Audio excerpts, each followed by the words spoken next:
Ézéchiel, chapitre 10. Je regardais, et voici, sur le ciel qui était au-dessus de la tête des chérubins, il y avait comme une pierre de saphir. On voyait au-dessus d'eux quelque chose de semblable à une forme de trône. Et l'Éternel dit à l'homme vêtu de lin, « Va entre les roues sous les chérubins, remplis tes mains de charbons ardents que tu prendras entre les chérubins, et répands-les sur la ville. » Et il y alla devant mes yeux. Les chérubins étaient à la droite de la maison, quand l'homme alla, et la nuée remplit le parvis intérieur. La gloire de l'Éternel s'éleva de dessus les chérubins, et se dirigea vers le seuil de la maison. La maison fut remplie de la nuée, et le parvis fut rempli de la splendeur de la gloire de l'Éternel. Le bruit des ailes des chérubins se fit entendre jusqu'au parvis extérieur, pareil à la voix du Dieu Tout-Puissant lorsqu'il parle. Ainsi l'Éternel donna cet ordre à l'homme vêtu de lin. Prends du feu entre les roues, entre les chérubins. Et cet homme alla se placer près des roues. Alors, un chérubin étendit la main entre les chérubins vers le feu qui était entre les chérubins. Il en prit et le mit dans les mains de l'homme vêtu de lin. Et cet homme le prit et sortit. On voyait aux chérubins une forme de main d'homme sous leurs ailes. Je regardais, et voici, il y avait 4 roues près des chérubins, une roue près de chaque chérubin. Et ces roues avaient l'aspect d'une pierre de chrysolite. À leur aspect, toutes les 4 avaient la même forme. Chaque roue paraissait être au milieu d'une autre roue.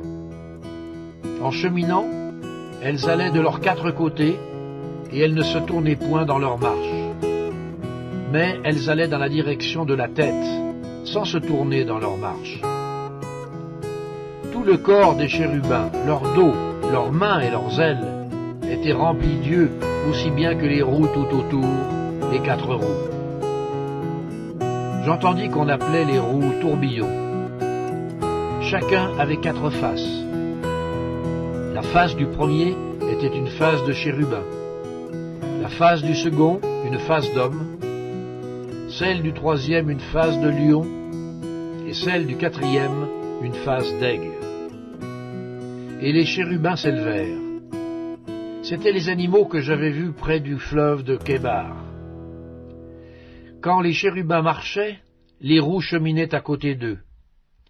Et quand les chérubins déployaient leurs ailes pour s'élever de terre, les roues aussi ne se détournaient point d'eux. Quand ils s'arrêtaient, elles s'arrêtaient. Et quand ils s'élevaient, elles s'élevaient avec eux, car l'esprit des animaux était en elles. La gloire de l'Éternel se retira du seuil de la maison et se plaça sur les chérubins.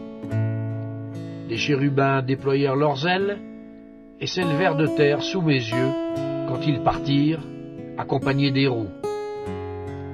Ils s'arrêtèrent à l'entrée de la porte de la maison de l'Éternel, vers l'Orient. Et la gloire du Dieu d'Israël était sur eux en haut.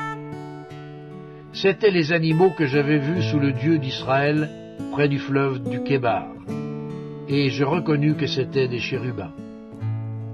Chacun avait 4 faces, chacun avait 4 ailes, et une forme de main d'homme était sous leurs ailes.